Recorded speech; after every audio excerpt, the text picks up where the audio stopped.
नाज़रीन अस्सलाम वालेकुम। कैपिटल टीवी से प्रोग्राम कैपिटल क्लिनिक में आपको बहुत बहुत खुशामदीद कहता हूँ। हम इस हफ्तावार प्रोग्राम से आपको बीमारियों से बचने के तरीके बताते हैं। फिर हमारा एक फ़ाइनल लेसन होता है कि आप किसी भी बीमारी के शुरू में ही उसकी किसी मुस्तनिद डॉक्टर या करीबी अस्पताल में जाके उसकी तहकीक कराएँ और उसका इलाज कराएं। बीमारी कोई भी हो, अगर पेचीदा नहीं होगी तो आपको मुकम्मल सेहतयाबी हासिल हो सकती है और उसका ख़र्चा भी आपके ऊपर कम पड़ेगा।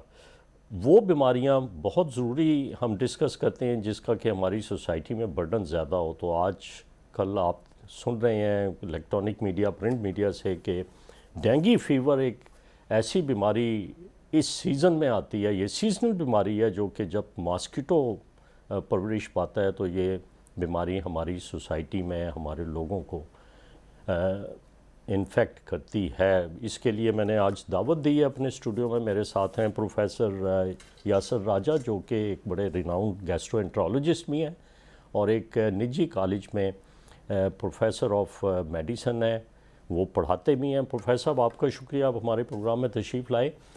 मैं आपसे पूछूंगा कि आजकल कोई भी बुखार हो तो उसके आप बच्चों को ये भी पढ़ाते हैं कि सर फहरिस्त रखें कि कहीं डेंगू फीवर तो नहीं है इसको। और ये डेंगू फीवर ऐसी बीमारी है जो कि बासानी कंट्रोल हो सकती है। गवर्नमेंट ऑफ पंजाब और गवर्नमेंट ऑफ पाकिस्तान बहुत कोशिश कर रही है कि ये वेक्टर बॉर्न डिजीज़ जो है उसको हम कंट्रोल कर लें। और इसका वेक्टर जो है वो एक ख़ास किस्म का मच्छर होता है। उस मच्छर के बारे में मैं पहले आप पूछूंगा कि आप हमारे नाज़रीन को मच्छर के बारे में थोड़ा सा इंट्रोडक्शन दे दें ताकि वो ख़ुद ही अपने घरों में, घर में इर्द गिर्द के एरिए में मच्छर को कंट्रोल कर लें। और अगर मच्छर कंट्रोल हो जाए तो ये बीमारी बासानी ख़त्म हो सकती है और हमला आवर नहीं हो सकती। तो मच्छर के बारे में आप क्या बताएंगे? जी, सबसे पहले तो शुक्रिया प्रोफेसर, आपने मुझे अपने प्रोग्राम में बुलाया। ये जो आपने पहली बात की कि क्या हमें डॉक्टर्स को ये बताना चाहिए कि आपको सर फ़हरिस्त क्या बीमारी रखनी है जब बुखार चल रहा है, डेंगू चल रहा है, कोई भी सीजनल बीमारी चल रही है, तो डेफिनेटली जी जब भी कोई पेशेंट आपके साथ आजकल बुखार के साथ आएगा तो dengue top of the list diagnosis होगा, यानी कि आपको डेंगू को फ़ौरन सोचना है। ये जो मच्छर है एडीज़ इजिप्टा इसको हम बोलते हैं, या इसको आम ज़बान में टाइगर मच्छर या चितकबरा, जो आम लोग इसके लिए टर्मिनोलॉजीज़ यूज़ करते हैं, ये मच्छर यूजुअली एक्टिव होता है अर्ली इन द मॉर्निंग, सुबह के वक्त, और उसके बाद शाम को जब सूरज ढल रहा होता है, इस दौरान ये मच्छर एक्टिव रहता है। अच्छा, एक चीज़ और भी समझनी कि मच्छर यूजुअली ग्रीन एरियाज़ में ज़्यादा होता है, जहाँ पे घास है, ग्रीनरी है, उस एरिया में, और अगर वहाँ पानी मौजूद होगा तो उसके लिए एक बहुत अच्छी इन्वायरमेंट बन जाएगी अफजाइश की कि वहाँ ये ग्रो कर सकता है। इसका लाइफ साइकिल 1 माह तक होता है पैदा होने के बाद, और इस दौरान ये डेफिनेटली वायरस कैरी करके लोगों को लगा सकता है और इन्फेक्ट कर सकता है। तो उसमें यही है कि आप अर्ली मॉर्निंग ऐसी जगहों से परहेज़ करें। अगर आप क्योंकि इसका बाइट टाइम मैक्सिमम यही है, या लेट इन द आफ्टरनून जब सूरज गरूब हो रहा होता है, पूरे कपड़े पहने, शॉर्ट्स ना पहने, निक्कर ना पहने, छोटी बाजू वाली कमीज़ ना पहने, जिस्म को ढांप के रखें। और घरों में खिड़कियां हैं, दरवाजे हैं, उनको बंद रखें और जाली ज़रूर लगाएं। बिल्कुल, और खुसूसन जो पर्दे टंगे होते हैं उनके पीछे भी अंधेरे में और कॉर्नर में ये जाके मच्छर ज़्यादा सेहतमंद तरीके से प्रवेश पाता है। और आपने मच्छर का बताया कि ये टाइगर या चितकबरा मच्छर है जिसको इवन बच्चे भी हमारे पहचान लेते हैं जी, और फ़ौरन उससे दूर भागने की कोशिश करते हैं कि ये उन्हें बाइट ना करे, लेकिन इसने खुराक भी अपनी हासिल करनी होती है। जी बिल्कुल। और वो जब खुराक हासिल करता है एक सेहतमंद शख्स को, अगर ये बाइट करेगा तो क्या इसमें वायरस चला जाएगा? अगर तो वायरस मौजूद है जी, मच्छर ने किसी ऐसे शख्स को काटा हुआ है जिसके अंदर वायरस था, तो फिर तो डेफिनेटली ये उसको ट्रांसफ़र कर सकता है। और ये उस जिसको भी बाइट करेगा उसके अंदर जा सकता है। लेकिन आपने ये भी समझना है कि हर मच्छर के काटने से या हर एक बाइट से डेंगू होने के चांसेस नहीं है, बट क्योंकि सीज़न चल रहा है आप ये नहीं सोच सकते कि क्या इसने काटा होगा, ये तो हम प्रिडिक्ट नहीं कर सकते।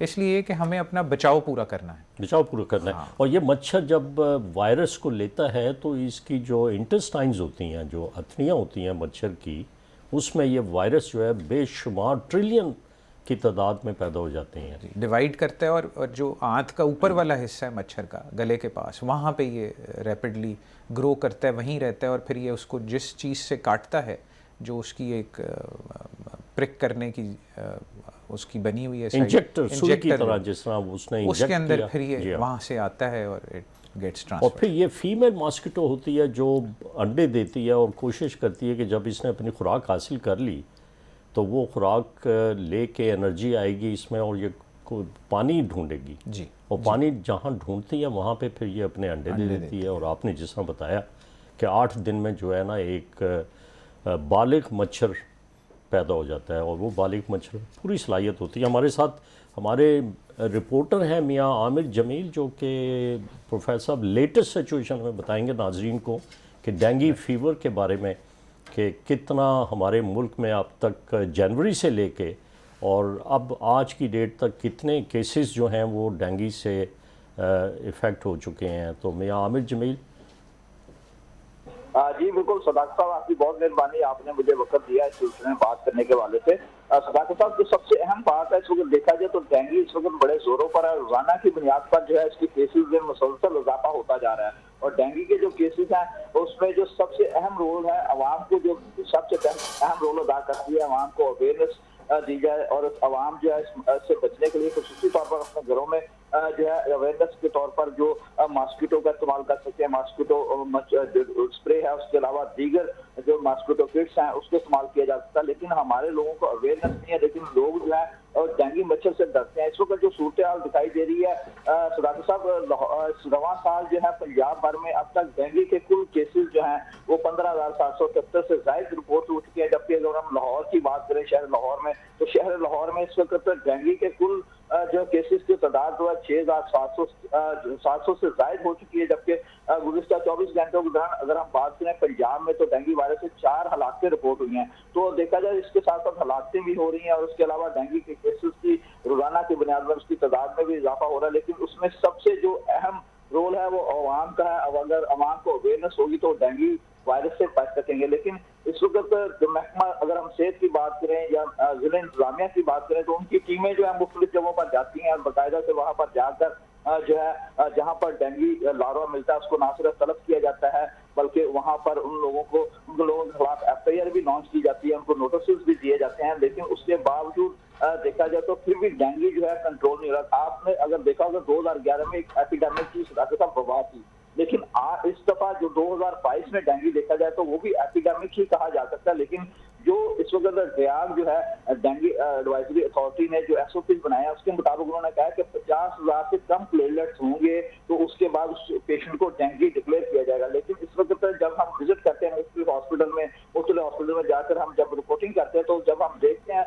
जो जिनके पेशेंट्स के 1,50,000 भी प्लेटलेट्स हैं तो वो भी डेंगू डिक्लेयर हो रहा है और उसको भी वो सिम्टम्स आ रहे हैं, उसको फीवर, हाई फीवर भी होता है, 3-4 दिन जाता है। लेकिन जब मेरी मुख्तलिफ जो तिब्बी माहिरीन है उनसे बात होती है तो वो बताते हैं कि इस वक्त जो केसेस आ रहे हैं हमारे पास हॉस्पिटल के अंदर, लाहौर के जो टीचिंग हॉस्पिटल है, तो वहाँ पर जो सूरत हाल दिखाई दे रही है वहाँ पर यही दिखाई दे रही है कि जिसका प्लेटलेट्स 1,50,000 से भी कम होते हैं या 1,50,000 से भी ज्यादा होता है, उसको फीवर की शिकायत होती है, तो वो भी 5 से 7 दिन लगता है उसको रिकवर होने में। लेकिन इस वक्त अगर लाहौर के सदाकत कुछ हॉस्पिटल्स की बात अगर मैं करूं, जैसे लाहौर में 5 से 6 टीचिंग हॉस्पिटल, तो इस वक्त लाहौर के निजी व सरकारी अस्पतालों में 553 से ज्यादा केसेज जो है वो जेर इलाज है। जबकि अगर हम पंजाब की बात करें तो पंजाब के अस्पतालों में इस वक्त 900,000 के करीब जो है मरीज जो है इस वक्त मुख्तलिफ हॉस्पिटल में जेर इलाज है, जिनका इलाज मुआवजे का सिलसिला जारी है।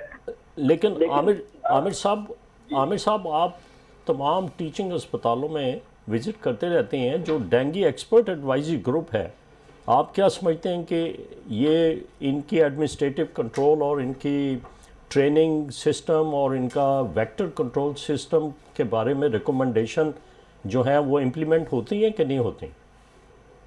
डॉक्टर साहब, मैंने तो सिर्फ ये देखा जो डेंगू एडवाइजरी कमेटी बनाएगी या वो सिर्फ मीटिंग खेलती है या एक हैंड आउट जारी कर देती है या उसके बाद कोई एसओपी जारी कर देती है, लेकिन उसके ऊपर अमल दरामद नहीं होता।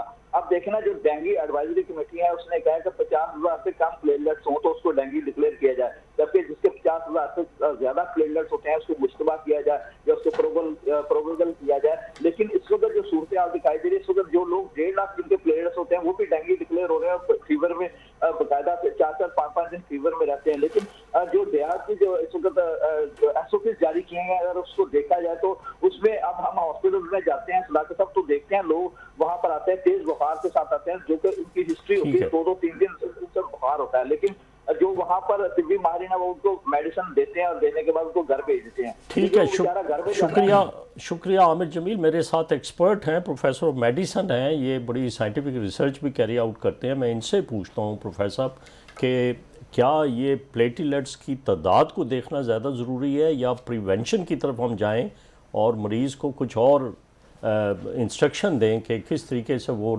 डेंगू फीवर से जान छुड़ा सकता है? सर देखें, जितनी भी इन्फेक्शियस डिजीज़ हैं, यानी कि वो बीमारियां जो किसी वेक्टर की वजह से लगती हैं या किसी जरासीम की वजह से लगती हैं, उसमें जो सबसे ज़्यादा तवज्जो दी जानी चाहिए वो उसकी प्रिवेंशन, यानी कि उसको होने ही ना दिया जाए, उसको रोका जाए।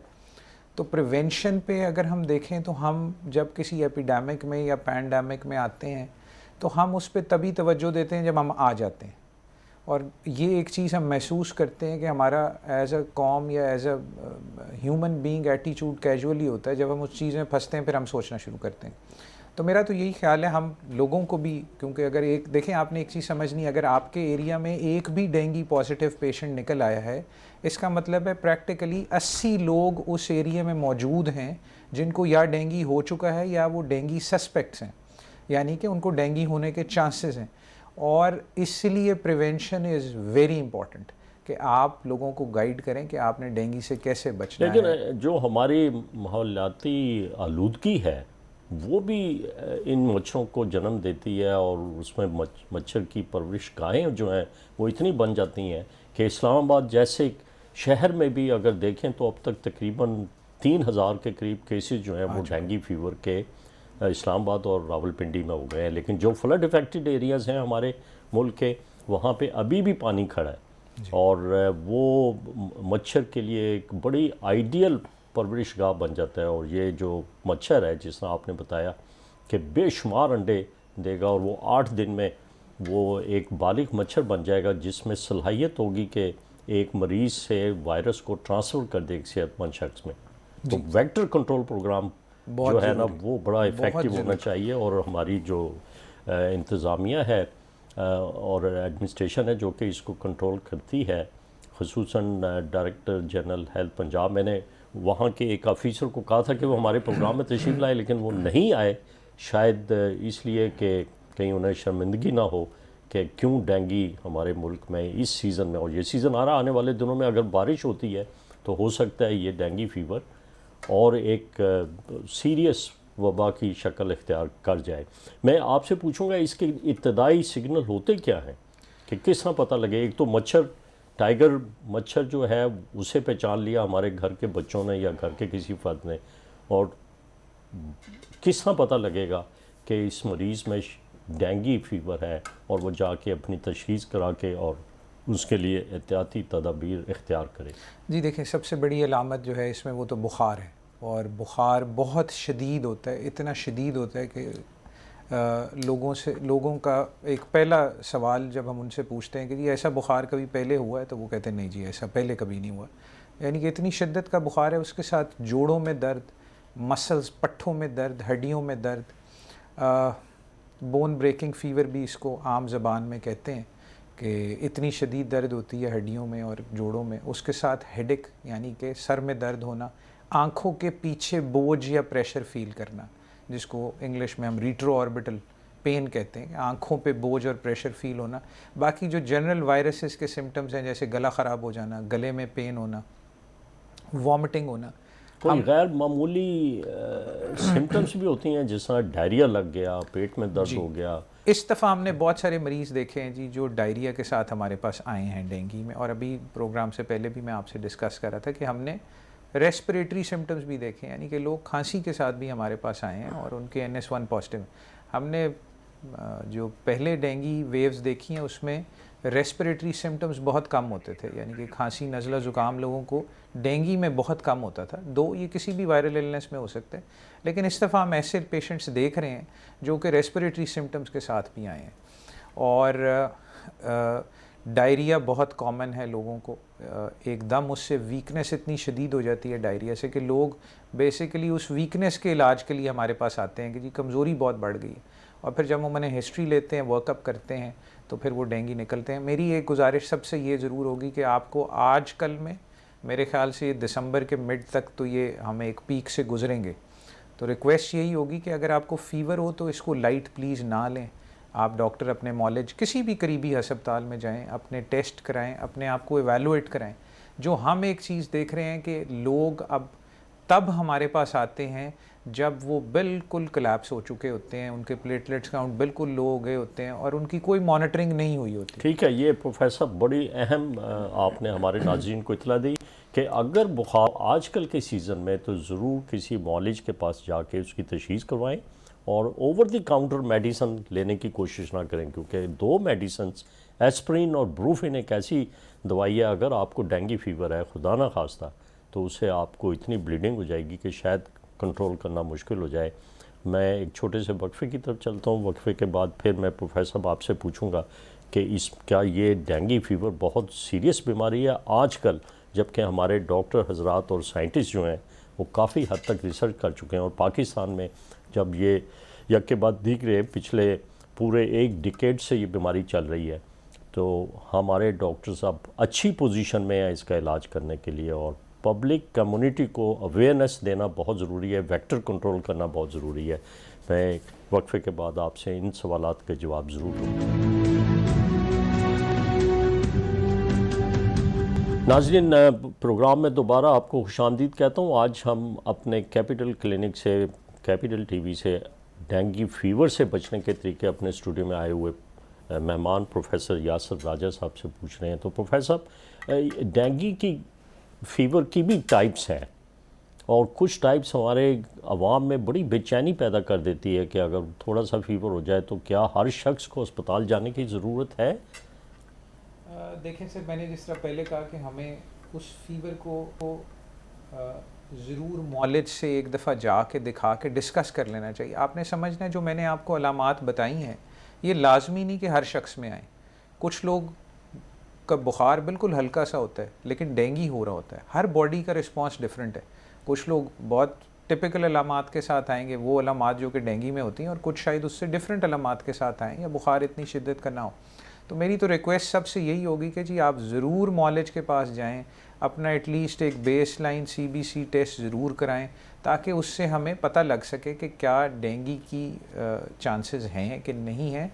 और इससे ये भी होगा कि आपको जब मॉलेज देख लेगा तो वो ज़्यादा बेहतर आपको बता सकता है कि ये किस नौइयत का बुखार है और इसकी ट्रीटमेंट हमें क्या देनी। ये शुरू में जब डेंगू का हमला हुआ पाकिस्तान में, तो जो मुख्तलिफ टीम्स थी उन्होंने सैंपल इकट्ठे करने शुरू कर दिए पानी के, किसी शॉपिंग सेंटर में, किसी दुकान के बाहर से, कोई टायर शॉप से। तो क्या वो किस चीज़ को आइडेंटिफाई करते थे? वो मच्छर की परवरिश को देखते थे और लार्वा देखते थे? लार्वा देखते थे जी, डेफिनेटली लार्वा देखते थे। और ऑब्वियसली वो लार्वा अगर मिले हैं आपको वहाँ से और एडीज इजिप्टाई कॉमनली मिला है, तो फिर इसका मतलब है कि उस एरिया में डेंगू के चांसेस बहुत ज़्यादा हैं। और जो बच्चा मच्छर का अंडे से निकलेगा वो सबसे पहले उसकी फॉर्म लार्वा की होगी, और ये उल्टा तैर रहा होता है पानी के अंदर। उल्टा तैरता है जी, बिल्कुल। तो घर में ये भी एक बड़ा अच्छा तरीका है कि गमलों में, घर में या AC के नीचे जो बर्तन रखे होते हैं या घर के अंदर आपके गमले हैं नाजरीन, उसमें कोशिश करें कि पानी खड़ा ना हो। और अगर पानी खड़ा हो तो आप खुद भी आइडेंटिफाई कर सकते हैं कि ये मच्छर जो डेंगू का वायरस फैलाता है वो परवरिश तो नहीं पा रहा। अगर वो पा रहा है तो आप घर में स्प्रे कराएं, या घर में एंटी मॉस्किटो मेयर्स जो हैं उनको इख्तियार करें। इसके वायरस कितनी किस्म के होते हैं प्रोफेसर? इसके जी 4 वैसे तो इसके 6 सीरोटाइप्स हैं जो कि कॉमन हैं इसकी टाइप्स, लेकिन ये है कि कॉमनली जो हमारे सेटअप में या हमारे मुल्क में है वो 4 सीरोटाइप्स हैं जो कि देखे गए हैं। और इसकी वैक्सीन अभी तक कोई नहीं है? जी वैक्सीन अभी नहीं है। आई थिंक उस पर काम हो रहा है। ये कुछ लोग क्लेम करते हैं कि उन्होंने एक वैक्सीन बनाई है, बट आई थिंक अभी उसके ऊपर काम ही हो रहा है और वो इतनी इफ़ेक्टिव नहीं है। हमें ये भी समझना है सर कि जूँ ये वायरल बीमारियां बढ़ती हैं फिर इनके स्ट्रेन्स भी डिफरेंट हो जाते हैं। तो अब हम जो एक एक्सपेक्ट कर रहे थे कि जी एक नया सीरोटाइप आएगा, कोई नई डेंगू की फॉर्म आएगी, वो हमें इस दफ़ा फ़ील हुआ है कि शायद एग्जिस्ट करती है, क्योंकि कुछ लोगों के टेस्ट पॉजिटिव नहीं आते लेकिन उनके फीचर्स और उनकी बीमारी की अलामात बिल्कुल डेंगू वाली होती हैं। तो शायद अभी हम एक नया सीरोटाइप देख रहे हैं जो कि एग्जिस्ट कर रहा है और उसके ऊपर अब गवर्नमेंट लेवल पे भी काम हो रहा है ताकि उसको आइडेंटिफाई किया जाए और देखा जाए कि वो क्या है। दूसरा हम जो अब देख रहे हैं इस दफ़ा, जैसे मैंने पहले आपको बताया कि सिम्टम्स थोड़े डिफरेंट हो गए हैं। पहले डेंगू की जो टिपिकल अलामात थी उसके अलावा भी मुख्तलिफ अलामात के साथ मरीज़ आ रहे हैं। अक्सर ये देखा गया है कि लोग परेशान हो जाते हैं कि प्लेटिलेट्स हमारे कम हो गए, और वो कम प्लेटिलेट्स जो हैं, ये तो हर शख्स को पता है हमारे मुल्क के कि प्लेटिलेट्स होते क्या है और कम होने के क्या नुकसान आते हैं। मेरा ख्याल है कि इलेक्ट्रॉनिक मीडिया ने जो साबिक वज़ीर आज़म थे उनकी बीमारी को मद्देनज़र रखते हुए आप क्या कहेंगे इसमें? डेंगू फीवर में अगर प्लेटलेट्स कम हो, अक्सर मरीज़ मेरे पास भी आते हैं, मैंने भी रिपोर्टें देखी हैं, 30 तक पहुँचे होते हैं, 30,000 हैं, किसी के 10,000 हैं, किसी के 15,000 हैं। तो जो 1.5 लाख से तादाद अगर प्लेटलेट्स की इतनी कम हो जाए तो क्या वो बहुत नुकसानदेह हैं? अच्छा सर, एक चीज़ तो मैं ज़रा आवाम की यहाँ पे थोड़ी सी जो एक वो परेशानी है उसको थोड़ा सा सेटल करने की कोशिश करूँगा। आपने समझना है कि जो भी डेंगू में कॉम्प्लिकेशंस या अमवात होती हैं उसका सिर्फ 10% जो हैं वो प्लेटलेट कम होने से होती हैं। वो इसलिए कि हमें समझना है कि 20,000, इवन अब हम यहाँ तक देखते हैं कि 10,000 प्लेटलेट्स जो कि नॉर्मली 4.5 लाख तक हो सकती हैं किसी भी इंसान में, वेरी करती हैं, लेकिन हमने ये देखा है कि इवन 2 प्लेटलेट के ऊपर भी अगर मरीज़ को ब्लीडिंग नहीं होती तो मरीज़ ठीक रहते हैं। तो वो जो एक परेशानी प्लेटलेट की है वो हमें इस तरह अंडरस्टैंड करनी ज़रूरी है कि हमें उनको मॉनिटर करना ज़रूरी है, चेक करना ज़रूरी है। अगर कोई मरीज़ आपके पास आता है और अल्लाह ना करे वो ब्लीडिंग करता है और 50,000 से कम प्लेटलेट्स होती हैं या 20,000 से कम होती हैं, तो हम ऐसे पेशेंट को एडमिट कर लेते हैं और मॉनिटर करते हैं, और अगर हमें ज़रूरत पड़े तो हम उसको प्लेटलेट्स, या आजकल प्लेटलेट्स की बजाय वो कहते हैं जी कि जो WHO गाइडलाइंस है वो कहती है कि जी आप होल ब्लड यानी कि पूरा खून लगाएं। प्लेटलेट काउंट अगर बहुत ज़्यादा कम हो और ब्लीडिंग ज़्यादा हो तो फिर आप प्लेटलेट्स भी उनको लगा सकते हैं। लेकिन हमें ये समझना है कि प्लेटलेट जब भी आप टेस्ट कराएंगे हर बंदे की डिफरेंट आती हैं, क्योंकि वो मशीनी तौर पर डिटेक्ट किया जाता है। तो मशीन जब रीडिंग देती है तो उसने एक जो उसके आगे ब्लड का ड्रॉप आया उसमें प्लेटलेट्स आई, उसने उसको देख के एक फैक्टर से मल्टीप्लाई करके आंसर निकाल दिया। तो प्लेटलेट्स हर दफ़ा मुख्तलिफ हो सकती हैं, आपने ट्रेंड देखना होता है, यानी कि प्लेटलेट्स जब आप बार बार CBC कराते हैं तो क्या ये प्लेटलेट्स नीचे जा रही हैं कि ये बढ़ रही हैं, और इसी की बेसिस पे हमें डिसीजन लेना होता है। लेकिन ये एक रिकमेंडेशन ज़रूर हम फॉलो करते हैं कि अगर 50,000 से नीचे प्लेटलेट्स जाएँ तो आप अपने करीबी अस्पताल में जाएँ, वहाँ अपने डॉक्टर को, मौलज को मिलें, और अगर वो समझता है कि आपको दाखिल करना है तो वो फिर आपको दाखिल कर लेगा। ये हर मरीज़ जो डेंगू फीवर है उसे ज़रूरत नहीं पड़ती है अस्पताल की, क्योंकि अस्पतालों की तरफ रुख हो जाता है लोगों का, वो नहीं अपने करीबी मौलिज की एडवाइस पर अमल नहीं करते और अस्पताल की तरफ डर और खौफ से जाते हैं कि हमारे पास अब जो हम सर प्रॉब्लम देख रहे हैं वो ये है कि लोग बहुत लेट आ रहे हैं। लोगों ने डेंगू को भी उसी तरह लेना शुरू कर दिया जैसे कोविड था कि घर बैठे ट्रीटमेंट ले ली और अगर ठीक हो गए तो ठीक हो गए, वरना जब वो बीमारी बढ़ जाती है तो फिर हमारे पास आते हैं। और ऐसे है कि उनके पास उस वक़्त लैब्स भी अवेलेबल नहीं होती जिसकी बेसिस पे कि हम डायग्नोज कर सकें कि ये क्या है, और तब बहुत लेट हो चुका होता है। तो जो लोग डेंगू से यूजुअली जो अमूमी तौर पे जो डेंगू से लोग हस्पताल में आके कोई ना कोई कॉम्प्लिकेशन का शिकार होते हैं, ये वो होते हैं जिन्होंने अपना वर्कअप शुरू से नहीं कराया होता। तो तभी मैंने आपको शुरू में कहा कि आप कोशिश ज़रूर करें कि आजकल के मौसम में जो ही बुखार हो अपने मुआलिज को ज़रूर कांटेक्ट करें। दूसरा, आपने प्लेटलेट के हवाले से बात की, तो प्लेटलेट बढ़ाने का क्या तरीका है जी, ये एक बड़ा कॉमन सवाल पूछा जाता है कि डॉक्टर साहब क्या करें कि हमारी प्लेटलेट्स बढ़ जाएं डेंगू में। तो पहली बात तो ये कि जी प्लेटलेट्स बढ़ाने का कोई भी तरीका नहीं है। जो हमारी बहुत सारी मिथ्स थी पहले चल रही थी कि जी पपीता खाने से या पपीते के पत्ते इस्तेमाल करने से या लेमन और एप्पल जूस और खट्टी चीज़ें यूज़ करने से प्लेटलेट बढ़ जाती हैं, तो ये अब साइंटिफिकली उन्होंने स्टडीज़ की और उन्होंने यही बताया कि इससे प्लेटलेट्स बढ़ते नहीं हैं। अलबत्ता हमने ये समझना जितने भी ये तुर्श फल या लेमन या एप्पल जूस होते हैं ये पीएच को कम करते हैं, ब्लड की एसिडिक होते हैं। इस वजह से जो प्लेटलेट्स आपस में 10-10 20-20 के ग्रुप में जारी होती हैं वो खुल जाती हैं और वो एक फॉल्स आपको इमेज लगता है कि शायद प्लेटलेट्स बढ़ गए, लेकिन बेसिकली प्लेटलेट्स बढ़ते नहीं हैं। वो जब तक वायरस बॉडी में रहता है उसने इन खलियों को बोन मैरो में या जो हड्डियों की मिक है जहाँ से हमारे प्लेटलेट्स बनते हैं उनको दबा के रखता है, और फिर जब वो वायरस का इफेक्ट ख़त्म हो जाता है तो प्लेटलेट खुद ब खुद ही बढ़ना शुरू हो जाते हैं। इसमें टाइम लाइन्स हमें समझनी बहुत ज़रूरी है कि मैं आपसे एक सवाल जरूर पूछूंगा इस स्टेज पर कि जो हमारी ख़वातीन हैं या जो हमारी नौजवान बच्चियां हैं, अगर प्लेटलेट्स कम हो जाएं तो उनके जो खून का ज़िया है जो कि नॉर्मली हर महीने होता है उनको, वो उसमें क्या इजाफा हो जाता है, और अगर उसमें इजाफा हो जाए तो वो और परेशान हो जाती हैं? जी, ये जो माहवारी या मेंस्ट्रुअल साइकिल है जो फीमेल्स में कॉमनली होता है, हमने समझना है कि इसमें बेस्ट जज जो होता है वो मरीज़ खुद होता है।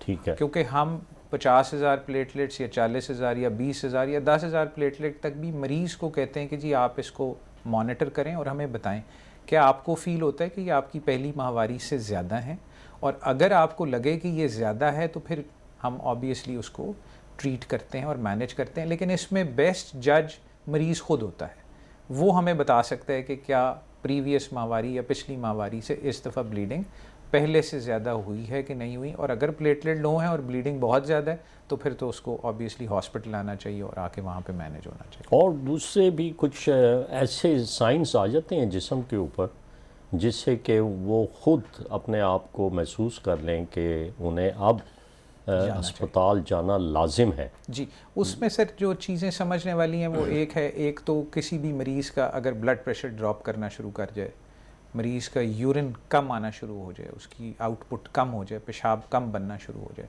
तो ये हम समझते हैं कि डेंगू हेमरेजिक फ़ीवर की तरफ स्पिल कर रहा है, जिसके अंदर छोटी जो खून की नालियाँ होती हैं उनमें से फ्लूइड या ब्लड ऊज आउट करना शुरू कर देता है, और उसकी वजह से रैपिडली ब्लड प्रेशर फॉल करता है और पेशेंट एकदम कोलैप्स हो सकता है। और ये बहुत सारे मरीज़ जो हमारे पास अब आजकल हॉस्पिटल में आ रहे हैं वो लोग हैं जो मॉनिटरिंग नहीं करते या अपने टेस्ट नहीं कराते और फिर एकदम इस स्टेज के ऊपर आके हमारे पास पहुंचते हैं। मैं आपसे ज़रूर पूछूंगा कि प्रिवेंशन जो है इसकी वो बेटर देन क्योर, हम है किस तरीके से हम अपने नाज़रीन को कोई एक जामे प्रिवेंटिव गाइडलाइंस दे दें जो कि वो घर बैठे अगर किसी एक फ़र्द को डेंगू फीवर है भी तो सेहतमंद शख्स को किस तरह वो बचाएंगे, इसके लिए कुछ आप 5-6 पॉइंट्स रिकमेंडेशन अगर बता दें तो मेरे प्रोग्राम से मैसेज लोगों तक पहुंच जाएगा कि क्या करना चाहिए। सर सबसे पहले तो अगर आपके घर में किसी को डेंगू हो गया तो इसका मतलब है आपके घर में वेक्टर तो मौजूद है, यानी कि मच्छर तो मौजूद है। तो सबसे पहले तो आप स्प्रेज करें, और जिस तरह आपने बताया कि अगर कहीं पानी मौजूद है गमलों में किसी जगह पे तो उसको खड़ा ना होने दें ताकि मच्छर फर्दर डिवाइड ना कर सके। तो सबसे पहले तो मच्छर को आप ख़त्म करें घर में। नंबर 2 कि उस मरीज़ को मच्छरदानी ज़रूर दें और मॉस्किटो रिपेलेंट ज़रूर दें, और ख़ुद भी मॉस्किटो रिपेलेंट का इस्तेमाल करें ताकि आपको मच्छर बाइट ना कर सके, काट ना सके। नंबर 3 कोशिश करें कि पूरे कपड़े पहनें। आप घर में जितना आपका स्किन एक्सपोज होगा आप उतने रिस्क के ऊपर होंगे कि वो आपको मच्छर काट सकता है। जिस मरीज़ को हुआ है उसके लिए मच्छरदानी बहुत ज़रूरी होगी, और उसके लिए भी वो सारी चीज़ें हैं कि उसने भी पूरे कपड़े पहनने हैं क्योंकि उसको रीबाइट भी कर सकता है मच्छर, और वहीं से वो डेफिनेटली एक सोर्स बनेगा। मॉस्किटो रिपेलेंट्स बहुत ज़रूरी हैं जी, और पानी ना खड़ा होने दें और इर्द गिर्द माहौल को साफ सुथरा रखें।